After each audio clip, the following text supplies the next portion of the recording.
मेरे प्यारे देशवासियों, नमस्कार। मन की बात में आपका फिर से स्वागत है, अभिनंदन है। कुछ ही दिनों में साल 2026 दस्तक देने वाला है और आज जब मैं आपसे बात कर रहा हूं तो मन में पूरे एक साल की यादें घूम रही हैं। कई तस्वीरें, कई चर्चाएं, कई उपलब्धियां जिन्होंने देश को एक साथ जोड़ दिया। 2025 ने हमें ऐसे कई पल दिए जिन पर हर भारतीय को गर्व हुआ। देश की सुरक्षा से लेकर खेल के मैदान तक, विज्ञान की प्रयोगशालाओं से लेकर दुनिया के बड़े मंचों तक भारत ने हर जगह अपनी मजबूत छाप छोड़ी। इस साल ऑपरेशन सिंदूर हर भारतीय के लिए गर्व का प्रतीक बन गया। दुनिया ने साफ देखा, आज का भारत अपनी सुरक्षा से कोई समझौता नहीं करता। ऑपरेशन सिंदूर के दौरान देश के कोने कोने से मां भारती के प्रति प्रेम और समर्पण की तस्वीरें सामने आई। लोगों ने अपने अपने तरीके से अपने भाव व्यक्त किए। साथियों, यही जज्बा तब भी देखने को मिला जब वंदे मातरम के 150 वर्ष पूरे हुए। मैंने आपसे आग्रह किया था कि हैशटैग वंदे मातरम 150 के साथ अपने संदेश और सुझाव भेजें। देशवासियों ने इस अभियान में बढ़ चढ़कर हिस्सा लिया। साथियों, 2025 खेल के लिहाज से भी एक यादगार साल रहा। हमारी पुरुष क्रिकेट टीम ने आईसीसी चैंपियंस ट्रॉफी जीती। महिला क्रिकेट टीम ने पहली बार विश्व कप अपने नाम किया। भारत की बेटियों ने women's blind T20 world cup जीतकर इतिहास रच दिया। एशिया कप T20 में भी तिरंगा शान से लहराया। पैरा एथलीटों ने विश्व चैंपियनशिप में कई पदक जीतकर ये साबित किया कि कोई बाधा हौसलों को नहीं रोक सकती। विज्ञान और अंतरिक्ष क्षेत्र में भी भारत ने बड़ी छलांग लगाई। शुभांशु शुक्ला पहले भारतीय बने जो इंटरनेशनल स्पेस स्टेशन तक पहुंचे। पर्यावरण संरक्षण और वन्य जीवों की सुरक्षा से जुड़े कई प्रयास भी 2025 की पहचान बने।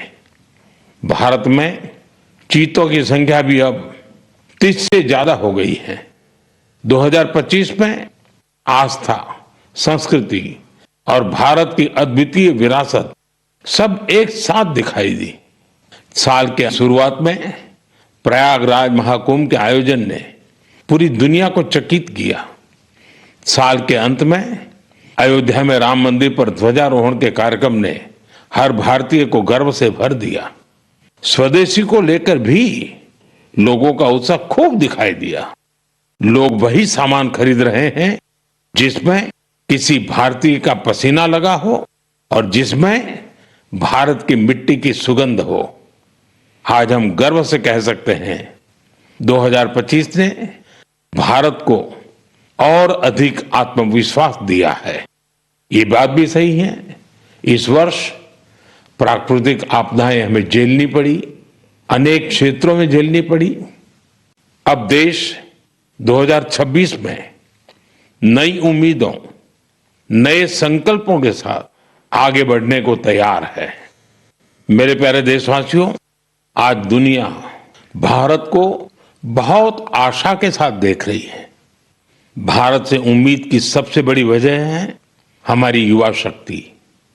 विज्ञान के क्षेत्र में हमारी उपलब्धियां, नए नए इनोवेशन, टेक्नोलॉजी का विस्तार, इनसे दुनिया भर के देश बहुत प्रभावित हैं। साथियों, भारत के युवाओं में हमेशा कुछ नया करने का जुनून है और वो उतने ही जागरूक भी हैं। मेरे युवा साथी कई बार मुझसे ये पूछते हैं कि नेशन बिल्डिंग में वो अपना योगदान और कैसे बढ़ाएं, वो कैसे अपने आइडिया शेयर कर सकते हैं। कई साथी पूछते हैं कि मेरे सामने वो अपने आइडियाज का प्रेजेंटेशन कैसे दे सकते हैं। हमारे युवा साथियों की इस जिज्ञासा का समाधान है विकसित भारत यंग लीडर्स डायलॉग। पिछले साल इसका पहला एडिशन हुआ था। अब कुछ दिन बाद उसका दूसरा एडिशन होने वाला है। अगले महीने की 12 तारीख को स्वामी विवेकानंद जी की जयंती के अवसर पर राष्ट्रीय युवा दिवस मनाया जाएगा। इसी दिन यंग लीडर्स डायलॉग का भी आयोजन होगा और मैं भी इसमें जरूर शामिल होऊंगा। इसमें हमारे युवा इनोवेशन, फिटनेस, स्टार्टअप और एग्रीकल्चर जैसे महत्वपूर्ण विषयों पर अपने आइडियाज शेयर करेंगे।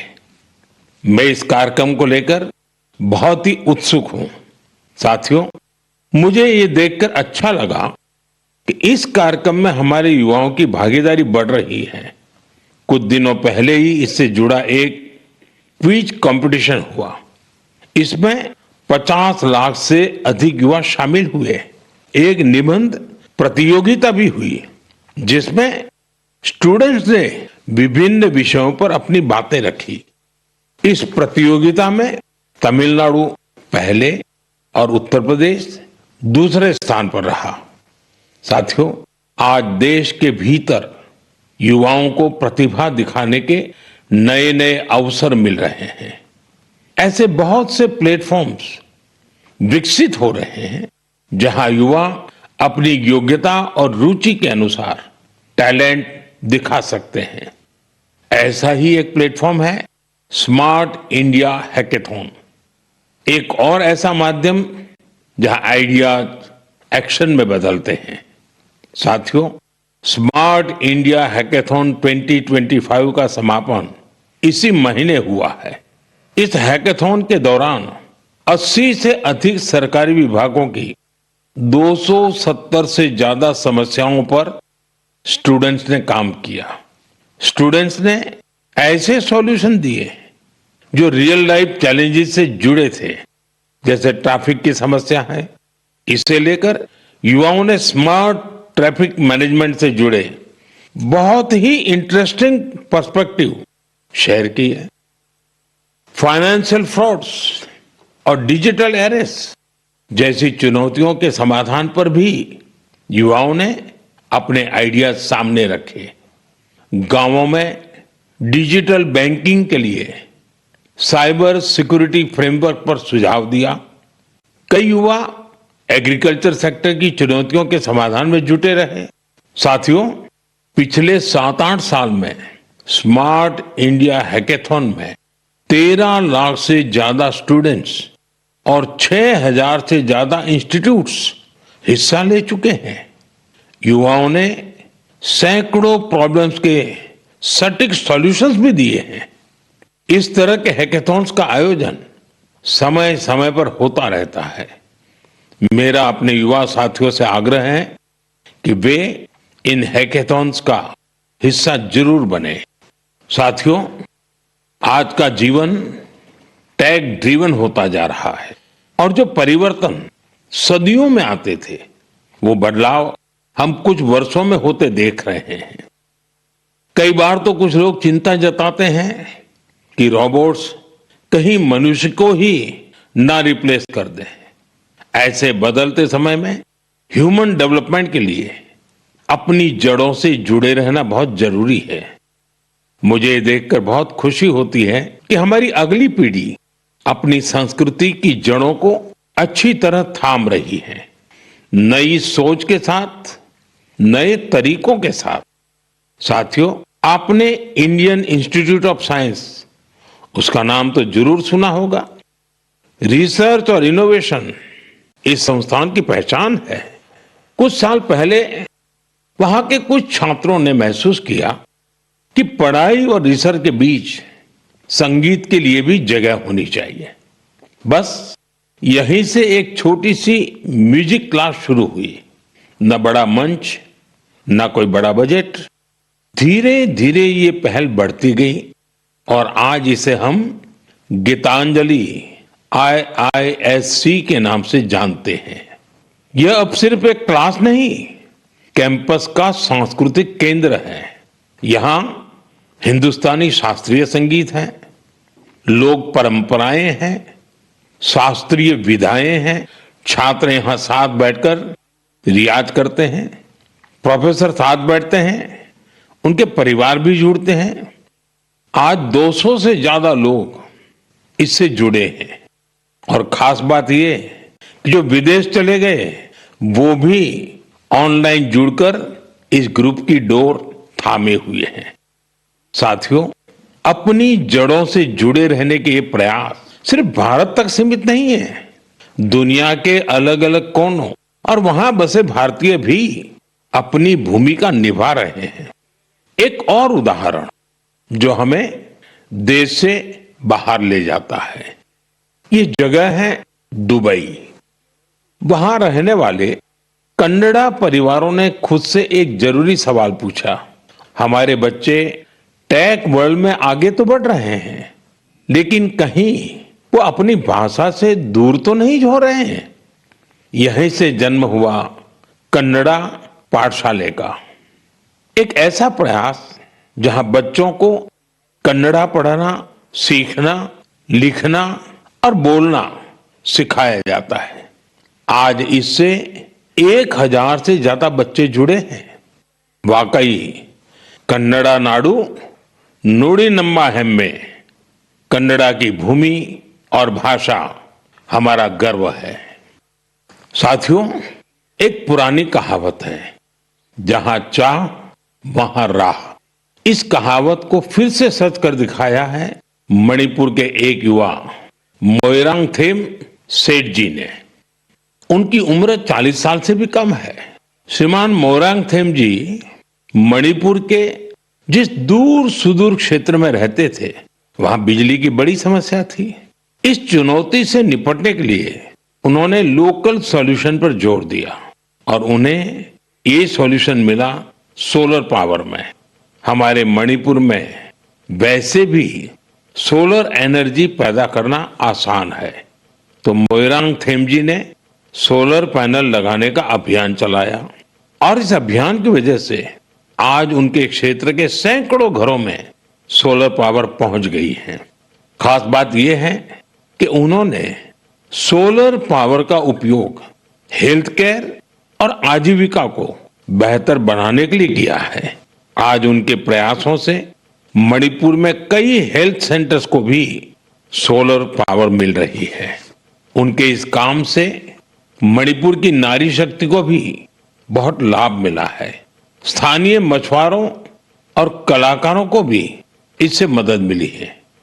साथियों, आज सरकार पीएम सूर्यघर मुफ्त बिजली योजना के तहत हर लाभार्थी परिवार को सोलर पैनल लगाने के लिए करीब करीब 75 से 80 हजार रुपए दे रही है। मोइरांगथेम जी के ये प्रयास यूं तो व्यक्तिगत प्रयास है, लेकिन सोलर पावर से जुड़े हर अभियान को नई गति दे रहे हैं। मैं मन की बात के माध्यम से उन्हें अपनी शुभकामनाएं देता हूं। मेरे प्यारे देशवासियों, आइए अब जरा हम जम्मू कश्मीर की तरफ चलते हैं। जम्मू कश्मीर की सांस्कृतिक और ऐतिहासिक विरासत, उसकी एक ऐसी गाथा साझा करना चाहता हूं जो आपको गर्व से भर देगी। जम्मू कश्मीर के बारामूला में जेहनपोरा नाम की एक जगह है। वहां लोग बरसों से कुछ ऊंचे ऊंचे टीले देखते आ रहे थे। साधारण से टीले, किसी को नहीं पता था कि ये क्या है। फिर एक दिन आर्कोलॉजिस्ट की नजर इन पर पड़ी। जब उन्होंने इस इलाके को ध्यान से देखना शुरू किया तो ये टीले कुछ अलग लगे। इसके बाद इन टीलों का वैज्ञानिक अध्ययन शुरू किया गया। ड्रोन के जरिए ऊपर से तस्वीरें ली गई, जमीन की मैपिंग की गई और फिर कुछ हैरान करने वाली बातें सामने आने लगी। पता चला ये टीले प्राकृतिक नहीं है, ये इंसान द्वारा बनाई गई किसी बड़ी इमारत के अवशेष है। इसी दौरान एक और दिलचस्प कड़ी जुड़ी। कश्मीर से हजारों किलोमीटर दूर फ्रांस के एक म्यूजियम के आर्काइव में एक पुराना धुंधला सा चित्र मिला। बारामूला के उस चित्र में 3 बौद्ध स्तूप नजर आ रहे थे। यहीं से समय ने करवट ली और कश्मीर का एक गौरवशाली अतीत हमारे सामने आया। ये करीब 2000 साल पुराना इतिहास है।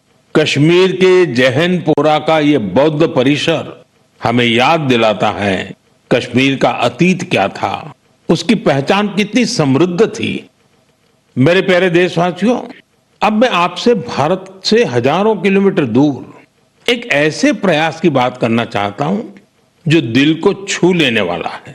फिजी में भारतीय भाषा और संस्कृति के प्रसार के लिए एक सराहनीय पहल हो रही है।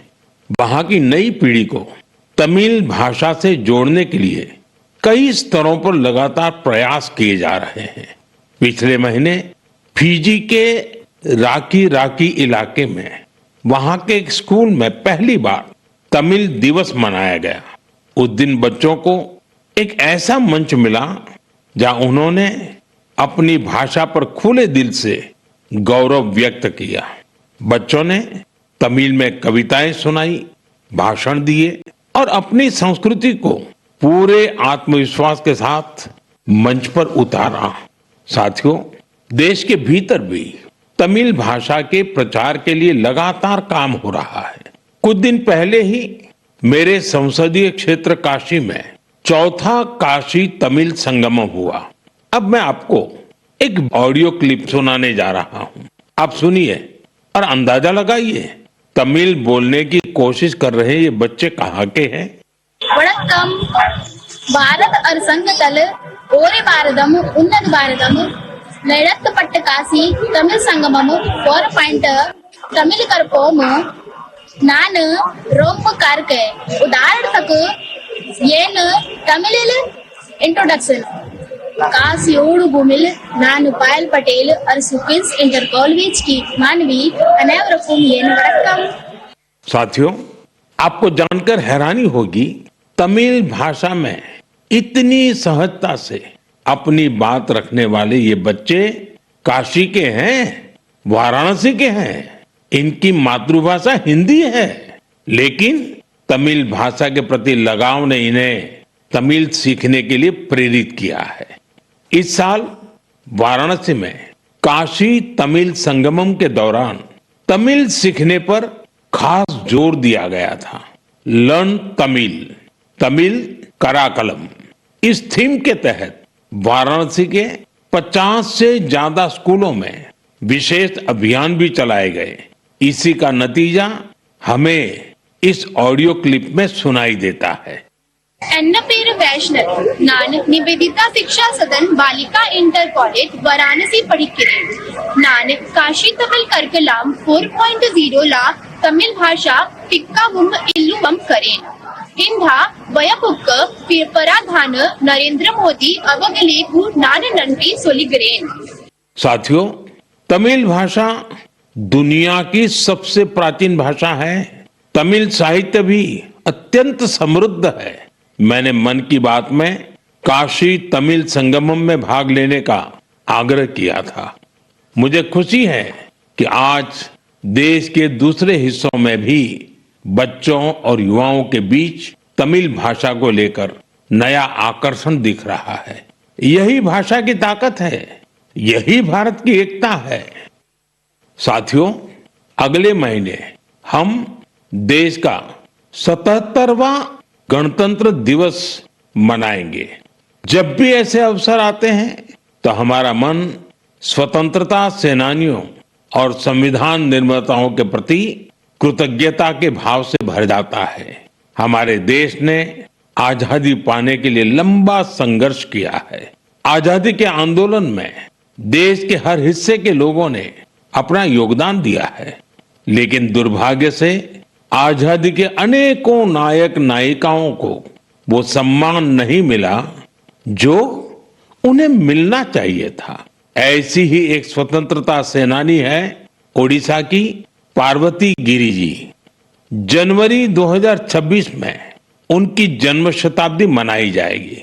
उन्होंने 16 वर्ष की आयु में भारत छोड़ो आंदोलन में हिस्सा लिया था। साथियों, आजादी के आंदोलन के बाद पार्वती गिरि जी ने अपना जीवन समाज सेवा और जनजातीय कल्याण को समर्पित कर दिया था। उन्होंने कई अनाथालयों की स्थापना की। उनका प्रेरक जीवन हर पीढ़ी का मार्गदर्शन करता रहेगा। मैं पार्वती गिरि जी को श्रद्धांजलि अर्पण करूं छी। साथियों, ये हमारा दायित्व है कि हम अपनी विरासत को न भूलें। हम आजादी दिलाने वाले नायक नायिकाओं की महान गाथा को अगली पीढ़ी तक पहुंचाए। आपको याद होगा, जब हमारी आजादी के 75 वर्ष हुए थे, तब सरकार ने एक विशेष वेबसाइट तैयार की थी। इसमें एक विभाग अनसंग हीरोज को समर्पित किया गया था। आज भी आप इस वेबसाइट पर विजिट करके उन महान विभूतियों के बारे में जान सकते हैं, जिनकी देश को आजादी दिलाने में बहुत बड़ी भूमिका रही है। मेरे प्यारे देशवासियों, मन की बात के जरिए हमें समाज की भलाई से जुड़े महत्वपूर्ण विषयों पर चर्चा करने का एक बहुत अच्छा अवसर मिलता है। आज मैं एक ऐसे मुद्दे पर बात करना चाहता हूं जो हम सभी के लिए चिंता का विषय बन गया है। आईसीएमआर यानी Indian council of medical research ने हाल ही में एक रिपोर्ट जारी की है। इसमें बताया गया है कि निमोनिया और यूटीआई जैसी कई बीमारियों के खिलाफ एंटीबायोटिक दवाएं कमजोर साबित हो रही है। हम सभी के लिए यह बहुत ही चिंताजनक है। रिपोर्ट के मुताबिक इसका एक बड़ा कारण लोगों द्वारा बिना सोचे समझे एंटीबायोटिक दवाओं का सेवन है। एंटीबायोटिक ऐसी दवाएं नहीं हैं जिन्हें यूं ही ले लिया जाए। इनका इस्तेमाल डॉक्टर की सलाह से ही करना चाहिए। आजकल लोग यह मानने लगे हैं कि बस एक गोली ले लो, हर तकलीफ दूर हो जाएगी। यही वजह है कि बीमारियां और संक्रमण इन एंटीबायोटिक दवाओं पर भारी पड़ रहे हैं। मैं आप सभी से आग्रह करता हूं कि कृपया अपनी मनमर्जी से दवाओं का इस्तेमाल करने से बचें। एंटीबायोटिक दवाओं के मामले में तो इस बात का ध्यान रखना बहुत जरूरी है। मैं तो यही कहूंगा, मेडिसिन्स के लिए गाइडेंस और एंटीबायोटिक्स के लिए डॉक्टर्स की जरूरत है। ये आदत आपकी सेहत को बेहतर बनाने में बहुत मददगार साबित होने वाली है। मेरे प्यारे देशवासियों, हमारी पारंपरिक कलाएं समाज को सशक्त करने के साथ ही लोगों की आर्थिक प्रगति का भी बड़ा माध्यम बन रही है।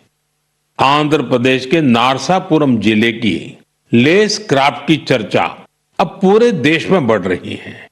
ये लेस क्राफ्ट कई पीढ़ियों से महिलाओं के हाथों में रही है। बहुत धैर्य और बारीकी के साथ देश की नारी शक्ति ने इसका संरक्षण किया है। आज इस परंपरा को एक नए रंग रूप के साथ आगे ले जाया जा रहा है। आंध्र प्रदेश सरकार और नाबार्ड मिलकर कारीगरों को नए डिजाइन सिखा रहे हैं, बेहतर स्किल ट्रेनिंग दे रहे हैं और नए बाजार से जोड़ रहे हैं। नारसापुरम लेस को जीआई टैग भी मिला है। आज इससे 500 से ज्यादा प्रोडक्ट्स बन रहे हैं और 250 से ज्यादा गांवों में करीब करीब 1 लाख महिलाओं को इससे काम मिल रहा है। साथियों, मन की बात ऐसे लोगों को सामने लाने का भी मंच है जो अपने परिश्रम से ना सिर्फ पारंपरिक कलाओं को आगे बढ़ा रहे हैं, बल्कि इससे स्थानीय लोगों को सशक्त भी कर रहे हैं। मणिपुर के चुराचांदपुर में मार्गरेट राम थारसी एमजी, उनके प्रयास ऐसे ही हैं। उन्होंने मणिपुर के पारंपरिक उत्पादों को, वहां के हैंडीक्राफ्ट को, बांस और लकड़ी से बनी चीजों को एक बड़े विजन के साथ देखा और इसी विजन के कारण वो एक हैंडीक्राफ्ट आर्टिस्ट से लोगों के जीवन को बदलने का माध्यम बन गई। आज मार्गरेट जी की यूनिट, उसमें 50 से ज्यादा आर्टिस्ट काम कर रहे हैं और उन्होंने अपनी मेहनत से दिल्ली समेत देश के कई राज्यों में अपने प्रोडक्ट्स का एक मार्केट भी डेवलप किया है। साथियों, मणिपुर से ही एक और उदाहरण सेनापति जिले की रहने वाली चोखोने क्रिचेना जी का है। उनका पूरा परिवार परंपरागत खेती से जुड़ा रहा है। क्रिचेना ने इस पारंपरिक अनुभव को एक और विस्तार दिया। उन्होंने फूलों की खेती को अपना पैशन बनाया।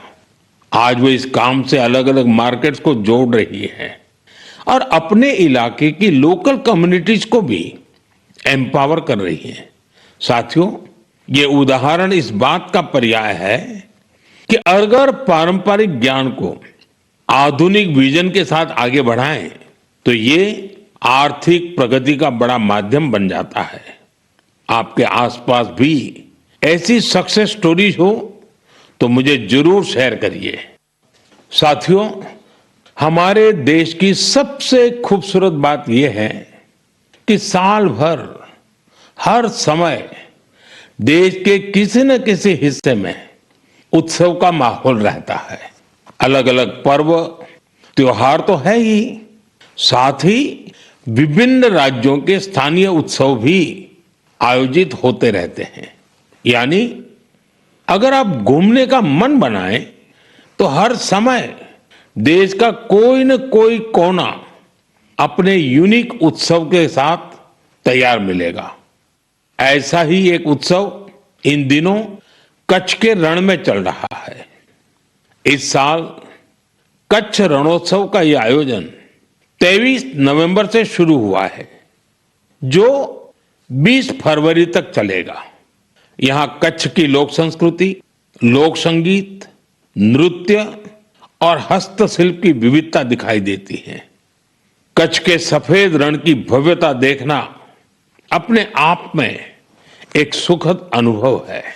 रात के समय जब सफेद रण के ऊपर चांदनी फैलती है, वहां का दृश्य अपने आप में मंत्र मुग्ध कर देने वाला होता है। रण उत्सव का टेंट सिटी बहुत लोकप्रिय है। मुझे जानकारी मिली है कि पिछले एक महीने में अब तक 2 लाख से ज्यादा लोग रणोत्सव का हिस्सा बन चुके हैं और देश के कोने कोने से आए हैं, विदेश से भी लोग आए हैं।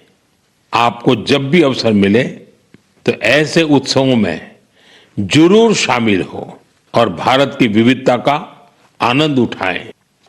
साथियों, 2025 में मन की बात का ये आखिरी एपिसोड है।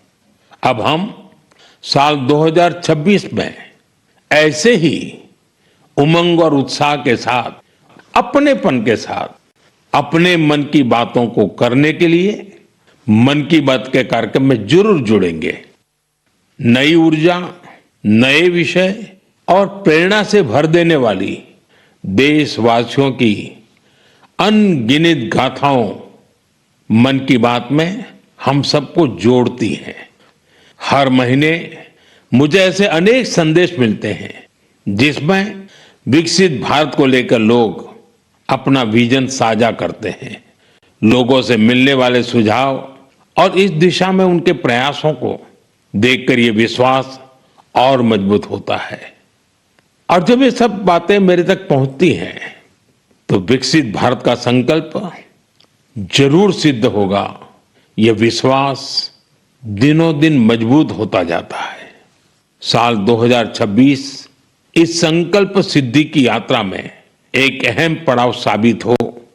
आपका और आपके परिवार का जीवन खुशहाल हो, इसी कामना के साथ इस एपिसोड में विदाई लेने से पहले मैं जरूर कहूंगा, फिट इंडिया मूवमेंट, आपको भी फिट रहना है। ठंडी का ये मौसम व्यायाम के लिए बहुत उपयुक्त होता है। व्यायाम जरूर करें। आप सभी को 2026 की बहुत बहुत शुभकामनाएं। धन्यवाद।